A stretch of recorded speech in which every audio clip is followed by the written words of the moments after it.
An avoidant crashes after 3 days. I've made reference to that in other videos, but there's no real reason for that I've explained, and it's chemical.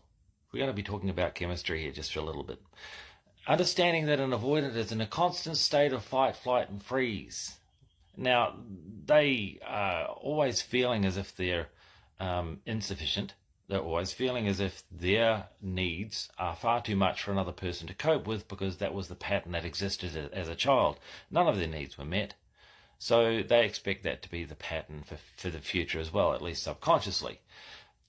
Now, the exception for that, when they don't feel the cortisol and adrenaline rushing through their veins constantly, is when they're in a high, when they make a bond with somebody, when they're enjoying intimacy. And they're supplied with oxytocin and dopamine, lovely feelings, and they're more powerful than those vagus nerve hormones that get supplied to them ordinarily, so they don't feel them. But the trouble is that after 48 hours and on the third day, well, those chemicals, those pleasure chemicals, they subside, and guess what? Bang, there comes the crash. So if you're wondering why, chemically, that's why.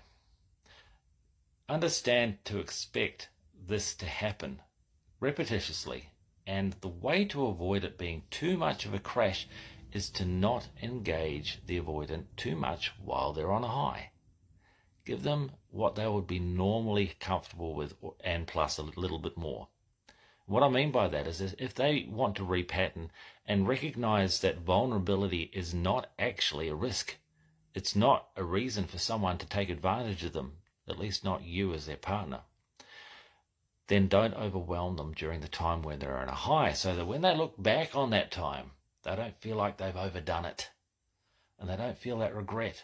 Oh no, I'm in a cage. What have I done?